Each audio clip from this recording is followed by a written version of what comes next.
웹의 법칙이지. 예. 웹의 법칙은 concern하면 뭐뭐에 관련시킨다. 이런데 이게 be 우리가 concerned about 하면 어떻게? 뭐뭐에 대해서 우려하다도 되지만 사실은 이 웹의 법칙은 이것을 관여시킨다. 관계시킨다. 이런 말이에요. 그 말이 무슨 말이니? 웨버의 법칙은 이것과 관계가 있단 말이죠. 뭐와? 바로 perception, 인지죠. 그렇죠. 무슨 인지? 차이 인지. 뭐 사이에? 두 가지 자극 사이의 차이를 인지하는 것을 와 관한 것이라는 거죠. 웨버의 법칙은. 이제 우리 스티뮬러스라고 그래요. 스티뮬러스가 뭐야? 이 자극이야. 근데 이게 복수가 되면 스티뮬리가 돼. 이게 복수가 돼요. 자극이. 그러니까 두 개의 자극 사이의 차이점을 인지하는 것이 이 웨버의 규칙이 원칙이 법칙이 말하는 것의 주 내용이라는 거죠. 자, 이것은 이게 시사한단 말이야. 시사한다는 말이 무슨 말이면 또 쉽게 말해서 그냥 말을 한단 말, 암시한단 말이죠. 뭘 암시하냐면 우리는 아마도 불가능하다는 거죠. 디텍트 뭡니까? 감지하는 거. 뭘 감지하기 불가능해? 1mm의 차이는 안 되지. 우리가 뭐 할 때 464mm와 467mm는 일단 크잖아. 크기가. 이미 그 숫자의 크기나 이 숫자의 그 규모나 숫자의 길이나 이런 것들이 이미 어때? 크지. 큰 숫자들이잖아, 그렇죠? 그럴 때는 어떻게 너무 이렇게 긴 것들이 이렇게 막 이렇게 있으면 어떻게? 요거의 차이는 어떻게? 알 수가 없지, 그렇죠? 길이 이 정도 길이 되는 것은 우리는 근데 뭐는 가능할 수 있어? 어떤 의미 차이? 라인 2와 라인, 그러니까 한 라인인데 어떤 라인이야? 2mm 정도 길이고 또 다른 라인은 3mm 길이면 어떻게? 요것과 예를 들어서 이것은 차이가 어떻게? 얘는 가능하지. 얘는 가능하고 얘는 불가능하다. 그러니까 예를 들어서 466억을 가진 사람과 467억 가진 사람이 뭔 차이냐고. 3억과 2억은 큰 거죠. 안 그래요? 4,660만 원 가진 사람과 4,670만 원 가진 사람은 20만 원과 30만 원은 큰 거잖아요. 그런 거죠. 또 다른 예로서 이 원칙이 말하는 또 다른 예가 또 뭐냐면 바로 대띠하다. 명의대시지. 어떤 것이냐면 바로 뭐예요? 우리는 초한계는 우리가 어떻게 감지할 수 있지. 이게 리트는 라이트, 불을 지피다. 라이트의 과거 분사야. 불을 켜단 말이야. 알겠나? 그러니까 우리는 초 하나가 켜져 있을 때는 감지할 수 있지. 어디서? 그렇지 않았다면 어두운 방. 그렇지 않았다면 무슨 말이야? 여기서 otherwise 중요한 말인데 그렇지 않으면 무슨 말이야? 불을 밝히지 초 하나라도 불을 밝히지 않으면 굉장히 어두운 방이야. 근데 그 초 하나만으로도 어떻게 한다는 거야? 충분히 방은 밝아지는 거죠, 그렇죠? 알겠지? 알겠나? 그러니까 초 하나도 안 켰다면 어두웠을 방을 초 하나 켜면 돼. 뭐 밝아지겠죠. 그런데 어떻게? 초가 100개가 지금 이미 다 막 벌벌벌 타고 있는 방 안에 이거 왜 이러죠? 겨우 뭐를 더 하는 거야? 초 하나 더 한다고 그게 무슨 차이가 있냐 말이야. 알겠나? 이미 미안하지만 내가 돈을 얘기만 해. 100을 가진 사람이 1억이 수입이 더 들어왔어. 뭐 크겠어? 근데 땡전 한 푼 없다가 걔 열심히 알바하고 막 알바도 하고 막 이 뭐야 밤에 뭐야 대리운전하고 택배도 해가지고 1억을 시드머니에 몰았어. 그날 소주 먹고 삼겹살 먹는 거지. 기쁜 파티 아이가 통장에 딱 1억 찍히면 안 그래? 근데 100억 있는 사람이 1억 들으면 어때? 이거 뭐 하지? 놀러 갈까? 그런 것이 큰 차이죠. 우리는 뭐 하지 못해? 인지하지 못해. 이 초를 그 이미 타오르는 이 펄펄 타고 있는 이 방에 밝기를 인지는 못하죠. 그러니까 이 초 하나가 밝히는 그 밝기는 알 수가 없는 거죠. 인지가 안 되는 거죠. 그러므로 just noticeable difference 이거 뭐야? 그냥 겨우 단지 알아차림할 정도의 차이. JND 이것은 very 다양하다. 그렇죠? 어디 그 기능이 어디 이 신호의 강세로서 신호의 세기에 대한 그러한 이 펑셔닝과 이건 또 수학의 함수네요. 수학의 함수적 측면에서 보면 어떻게 좀 약간 좀 다양하다 달라진다는 거죠. 예를 들자면 이렇게 겨우 인식할 만한 정도의 차이니까 더 커진다는 거죠. 그죠? 매우 큰 소리 뭐보다 이것이 더 조용한 소리, 더 작은 소리에서보다 더 큰 소리에서는 더 큰 소음에 대해서는 더 크다는 거죠. 무슨 말이냐면 소리 하나가 굉장히 약할 때 우리는 뭐라 말할 수 있어? 또 다른 소리가 더 크다고 말할 수 있지. 비록 어떻게 그것이 겨우 뭐 클 정도라고 뭐 겨우 더 크다는 정도 구분할 수 있지만, 그러니까 소리 하나가 너무 약한 거야. 그렇지? 근데 다른 소리가 좀 상대적으로 크면 굉장히 커 보이는 거지. 그러니까 작은 더 작은 소리 요거 어떤 소리가 에서보다 요렇게 조금 더 큰 소리가 조금만 더 커도 어떻게 굉장히 커 보인단 말이죠. 그러니까 이미 그 정도가 뭐 할 때 약할 때 그렇죠. 이미 그 정도가 아까 뭐야 제로 머니에서 어디까지 1억까지 갈 때는 굉장히 크지만 이미 100억 있는 사람에게는 그 1억은 크게 감지가 안 된다는 거죠. 그 이미 많은 것에서는 그 조금의 변화도 별로 그렇게 JND가 어떻게 커 보이지 않는데 JND가 정말로 그 자체가 제로 가까운 수렴되는 그 상황에서 어떻게 굉장히 크게 느껴진다. 알겠지? 그래서 소리가 매우 클 때, 그렇죠? To tell that another sound is very loud. 또 다른 소리가 더 크다고 할 때는 이것은 훨씬 더 클 수밖에 없다. 소리가 매우 클 때, 다른 소리가 더 크다고 말하는 것을 말하려면 어떻게? 그러니까 이미 소리가 그러니까 이미 100억이야. 근데 이 100억이 이미 소리 돈이 많잖아. 근데 더 크다라고 얘기하면 어떡해? 이 100억이 이미 많은 상태에서 진짜 그 다음 들어오는 돈이 진짜 인지되려면 뭐 정도 들어와야 돼? 200억은 들어와야 이 200억이 인지가 될 거 아니야. 이미 100억이 있는데 그다가 뭐야? 20억 넣어도 어떻게? 뭐 꽤 크긴 하겠지만 아까 말한 1억 정도면 뭐 간에 기별도 안 간단 말이죠. 그러므로 웨버가 말하는 이 규칙은 뭘 의미해? It is harder, 더 힘들다, 많은 게. 이게 지금 빈칸 추려 나오겠죠. 많은 게 힘들어. Distinguish 뭡니까? 구분하는 게 힘들어. 뭘 구분하는 게 힘들어? 두 샘플 사이에서의 차이점을 구분하기 힘들지. 뭐 할 때? 이 조건을 말하죠. 뭐 할 때? 바로 이 샘플들이 뭐 한다는 거야. Are at larger or stronger level of the stimulus. 자극 자체가 더 큰 자극이나 더 강한 자극일 때는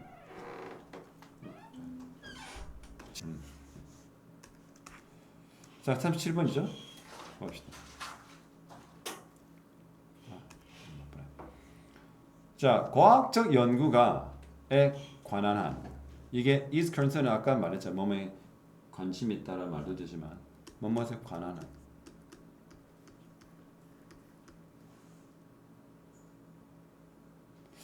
explanatory tales 뭐야? 설명하는 그 tell이 보통 이야기거든. 설화 얘기할 때도 말하지. 우리 folk tale이라면 folk tale이 전래 동화 같은 걸 얘기해.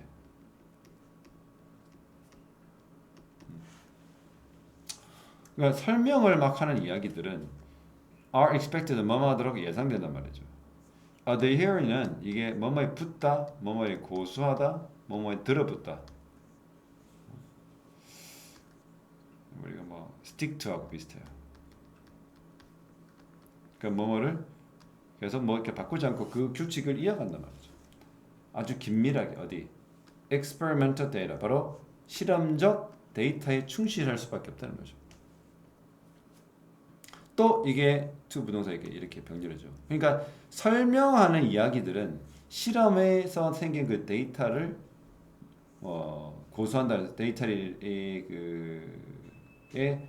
충실할 수밖에 없다. 거기를 유지할 수밖에 없다. 그거를 어떻게 우리 rely 하죠. 의지하다. rely on하고 비슷한 거죠. 어디에 의지한다? 바로 실험의 데이터에 의지할 수밖에 없다는 거죠. 그리고 또 illuminate는 조명하단 말이야. 조명이 무슨 말이냐? 어떤 사실을 밝혀내다는 말이죠. 밝혀내는 것에 집중한다는 거죠.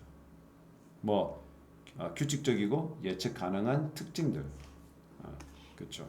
어떤 우리가 하는 그 경험에 예측 가능하고 규칙적이다는 것은 예측 가능하다는 말이 맞잖아. 그래서 땅땅땅땅땅 그건 뭐야? 땅이죠, 이제. 이게 규칙적인 거죠. 땅따다당 땅따다당 땅따다 이처럼 어떤 특정하게 한 것이 계속 패턴이 반복되면 우리는 그거를 뭐라고 그래? 규칙적이라고. 그건 또 예측 가능한 거죠. 예측 가능하고 규칙적인 것을 밝혀내는 거고 실험에서 생긴 데이터를 우리가 의지할 수 그게 과학이잖아. 안 그래? 그러나 이러한 패러다임 뭐냐면 일종의 그런 그 흐름, 사회적 흐름,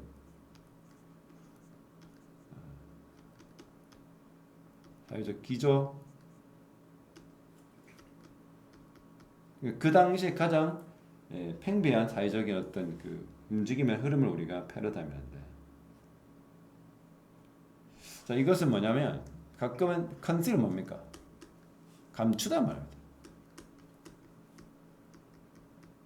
뭘 감추냐면 어떤 니 데트의 사인 이게 동격 대시야. 어떤 사실을 감춰. 이론들은 아주 깊숙이 loaded 꽉 차 있다는 거죠. filled 되면 이론들은 뭘로 차 있다? 창의적인 이런 요소들로 차 있다라는 그런 사실을 감춘다. 근데 그 창의적 요소들은 어떤 모양을 만들어가. 어디 construction 구조, 어휘 구조, 연구 프로젝트의 구조와 근거의 해석. 우리가 어떤 근거가 생겨 그 근거나 증거를 해석하는 것과 그 프로젝트, 연구 프로젝트 자체의 구조를 모양을 만들어가는 굉장히 창의적인 요소를 꽉 차 있다는 사실을 감춘다는 거죠.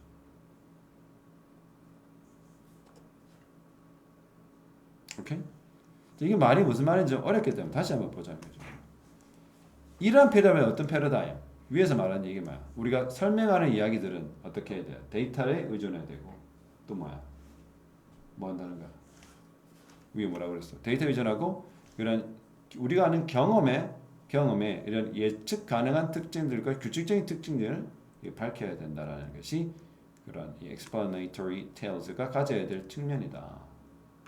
그런데 이렇게 말하는 그 위에 얘기, 이러한 위에서 말하는 게 패러다임은 뭐를 감추냐면 우리가 과학적인 이론이라는 것들은 굉장히 뭐로 꽉 차 있다? 창의적인 요소들로 꽉 차 있다. 그리고 그 창의적 요소는 바로 연구 프로젝트의 구조를 형성하고 증거의 해석을 형성하는 그러한 창의적 요소들로 이러한 이론들이 꽉 차 있다는 그 사실을 드러내지 않고 감춘다는 거죠. 알겠나? 그래서 과학적 설명은 do not just related. 그저 단지 뭐야? chronology 하면 연대기야. 연대기 뭐니? 그냥 옛날부터 과거에서부터 현대까지 쭉 이렇게 어떤 사건이 일어나면 뭐 있잖아. 몇 년도 어떻게 했고 뭐 1차, 2차, 3차 해가지고 이런 변화를 겪었고 역사적인 흐름을 나타내는 게 연대기야. 어떤 이런 사실들의 연대기를 말하는 게 아니라 역사들에 있었던 역사적 사실들을 말하는 연대기 아까 말했던 테일즈잖아. 맞지? 이야기가 뭐니? 뭐 1800 몇 년도에 이랬고 뭐 1900년 이랬고 2000년도에 이랬고 2004년 24년 이렇다. 이게 다 연대기야. 이런 어떤 사실들에 대한 연대기만을 관련시키는 건 아니다. 이런 아까 말한 화학적 설명이라는 것은. 예를 들어서 초기 뭐 아인슈타인은 이런 얘기했고 그 다음에 수정됐고 지금은 뭐 퀀텀 피직스까지 왔다. 이게 연대기잖아. 이런 것만 하는 게 아니라는 거지. 과학적 설명이라는 것은. 자, 그러한 그것들은 뭐를 구성하냐면 어떤 틀, 프레임워크면 틀인데 어떤 틀이냐? 체계적으로 선택된 데이터를 위한 틀을 형성하는 거야. construct는 한마디로 그냥 create라는 말이야. 만든단 말이야. 뭐를 만들어? 바로 선택된 데이터를 위한 시스템에 체계적으로 선택된 데이터에 대한 프레임을 만드는데 왜 그렇게 하냐면 그 목적은 뭐 하기 위해서? 제공하기 위해서. consistent, 일관적이고 그리고 의미가 있는 설명을 해준 거지. 뭐 what is observable, 관찰되는 것, 관찰 대상이죠. 우리가 경험하는 겁니다. 우리가 경험하고 우리가 관찰하는 이 관찰 대상에 대한 의미 있는 설명과 일관된 설명을 제공하기 위해서라도 굉장히 체계적으로 선택된 데이터의 틀을 마련해야 되는 거죠. 그렇지? 이 과학이잖아. 이게 다 과학 얘기하는 거 아니니? 맞지? 우리 과학적 이러한 이 설명이라는 것은 단지 그냥 뭐 옛날부터 지금까지 있었던 여러 가지 사실들을 열거만 하는 게 아니야. 옛날엔 이랬고 지금 이랬다 이거 알겠나? 그거 아니야. 이 과학적인 설명을 어떤 걸 구성해? 틀이 구성해. 어떤 틀? 우리가 과학적으로 굉장히 선택을 꼼꼼하게 했던 데이터들, 그 데이터들을 를 위한 틀을 만들어야 돼. 그 데이터의 틀을 만드는 이유는 목적은 분명해. 일관되고 의미 있는 설명을 하는 거야. 우리가 관찰하는 거지. 그러니까 쉬운 말을 이렇게 어렵게 돌렸다. 우리가 알고 있는 흔히 과학적인 이론들은 다 저런 내용들이죠. 자, when we neglect, 근데 우리가 뭐 할 때 neglect가 무시하는 거야. 뭘 무시해? 그런 sorry. 그러한 구성, 아까 말했던 그러한 우리가 경험하는, 우리가 지금 관찰하고 있는 과학적인 현상들을 보고 그것을 위한 이론적인 틀을 마련하고 아주 체계적으로 선택된 데이터를 위한 그 틀을 마련하는 것이 과학적 설명이 해야 될 일인데 그러한 이 구성들은 우리를 이끌어 뭐하도록 상상하게 되죠. 어떤 특정한 종류의 그런 subject matter 이게 흔히 말해서 우리가 주제입니다. 연구 주제. 특정 종류의 연구 주제가 를 상상하는 거죠. particular sort of relation. 어떤 특정한 종류의 관계를 속에 있는 특정한 종류의 관계를 맺고 있는 이러한 우리 주제들의 여러 가지 종류들을 상상하는 거죠. 그러니까 지금 그러니까 여기서 말한 아까 what is observed 뭐니? 관찰되고 있는 것이지. 그게 주제 subject matter잖아. 지금 관찰되고 있는 것이 우리가 지금 연구하고 있는 이런 부분인데 그것에 대한 여러 가지 이 구체적인 여러 가지 종류들을 상상하게 만든단 말이지. 그러니까 우리가 지금 그런 일을 거듭하고 이제 연구를 거듭하면서 여러 데이터를 모아서 굉장히 중요한 구성을 해냈단 말이지. 그렇게 해낸 구성들은 우리 인간들로 하여금 우리들로 하여금 상상하게 한다. 어떤 상상? 구체적인 상세한 종류의 주제들을 우리가 지금 다루고 있는 주제들의 구체적인 종류들을 상상해야 하는데 그 구체적인 종류들은 여러 관계를 맺고 있다는 거죠. 그리고 storylines they inspire 그것들이 inspire 영감을 주죠. 그러한 이렇게 construction이 우리에게 영향을 주겠죠. 그런 우리에게 영감을 주는 그런 이야기들은 스토리라인들은 뭐를 증명해? 더 효과적이죠. 특별한 특징들. 다른 것들보다 이게 보다군요. 다른 것들보다 우리 인간이 지금 경험하고 있는 어떤 특징에 대한 그런 분석에 굉장히 효과적이라는 거예요. 스토리라인들이.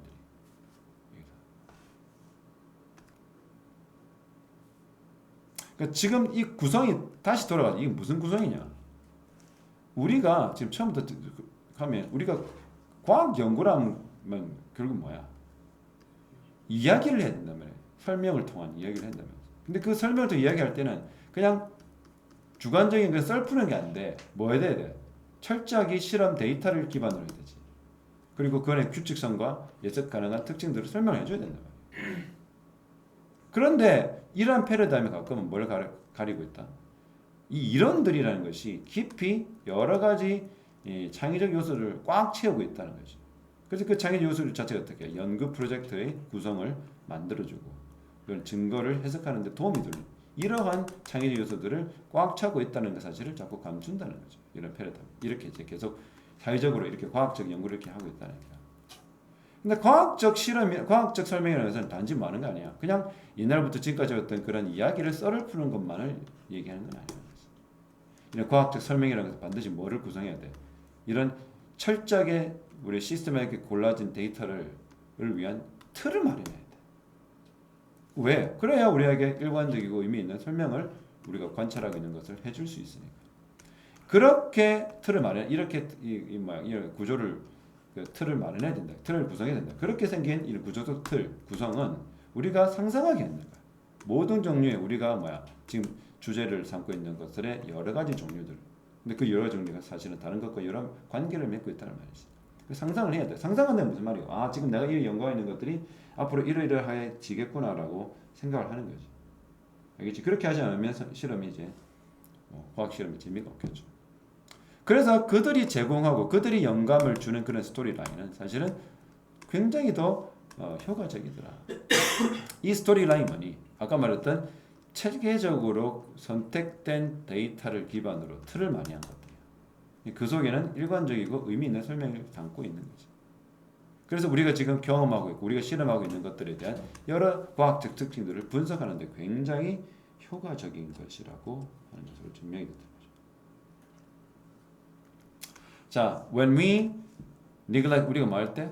무시할 때, 이런 창의적인 이런 기여, 창의적인 그런 역할, 그런 과학적 상상들, 그걸 자꾸 우리가 무시를 하면 또 그것을 또 treat, 모형과 이런 interpretive explanation, 이런 해석적 그런 설명들의 그런 그 모형들을 어떻게 취급해? 그냥 straightforward fact, 그냥 직선적인 사실들, 그냥 뭐 이렇게 우리가 알아들은 뭐 이렇게 다른 그냥 딱 봐도 알 수 있는 이런 직선적 사실들이라고 그냥 단순한 사실들을 우리가 취급을 하면 뭘 무시하고 일단 이런 창의적인 기여들, 이런 과학적 상상력이 가지고 있는 창의적 기여들을 우리가 무시하고 상상한 네가 뭐 상상하네 과학이 팩트만 전달해줘. 아니야. 썰을 풀 수 있고 이야기를 할 수 있어야 되는데 그런 상상을 우리가 얘기를 하잖아. 그렇죠? 그런 것들, 이런 것들을 우리 무시하고 그저 이런 과학적 모형과 이런 해석적 설명들을 그냥 직선적인 사실, 그렇죠? 그렇게 단순한 사실로 취급을 하게 된다고 하면 우리는 우리 스스로를 눈멀게 한다는 거죠. 이게 다 블라인드라면 뭐뭐에 물먹게 하면 한계에 눈이 먼다. 주어진 모형에. 주어진 모형만 지금 이미 우리가 갖고 있는 상상을 해서 새로운 것을 만들어내고 창의적으로 만들어내야 되는데 이미 우리가 기존에 갖고 있던 것에 그냥 눈이 멀어서 더 이상 안 하려고 하는 거죠. 그리고 뭘 실패해? 이런 잠재적으로 앞으로 생길 수 있는 그런 것을 알아차는 데 실패. 어떤 잠재? 오해하는 거죠, 상황. 그렇죠? 그래서 이것이 잘못 적용돼. 이거 이런 잘못이라는 부사거든. 이것이 잘못 애플라이 적용하다 말잖아. 잘못 적용하고 있는 그 상황을 우리가 오해할 수 있는 가능성까지 우리가 알아차려야 되거든. 그러니까 우리가 해석을 잘못할 수 있잖아, 과학에 대해서. 그렇지? 우리가 봐, 이 기본 너버들이 뭐야, 이거. 이미 우리가 기존에 갔던 모형이 잘못 적용될 수 있는 상황이 있을 거 아니야. 얘가 잘못됐으면 얘를 창의적으로 바꿔가지고 더 나은 상향으로 가야 되는데 늘 우리가 이미 가지고 있는 이 기존적인 생각만 갖고 하니 그 기존의 모델만을 계속 고수하고 그것이 응용을 잘못하면 그 잘못된 응용을 잘못해서 생길 수 있는 상황을 우리가 오해할 수 있잖아. 그 오해로운 상황을 오해할 수 있는데 그거를 우리가 그 오해에 대한 잠재성을 우리가 발견해야 되는데 그 발견하는 걸 뭐라는 거야? 우리가 그러니까 기존에 받은 그 이론이 잘못되는 것을 우리가 잘못했잖아. 그러니까 적용을 잘못하겠지. 그러면 그거를 우리 잘못해가지고 오해가 생길 수 있잖아. 근데 그 오해를 했다는 것 자체를 알아차려야 되는데 그 오해했다는 자체를 알아채지 못하고 거기서 눈 멀어버리니까 아 이래도 되겠구나. 원래 하던 거 그냥 그대로 하자는 거지. 그래서 뭐 하는 거야? 과학적인 상상이 꼭 필요하다. 과학적으로 상상하고 과학적으로 상상을 할 수 있어야만이 우리는 어떻게 원래 쓰는 이론만 고수하지 않고 그 다음에 것을 창의적인 것을 형성할 수 있다는 거죠.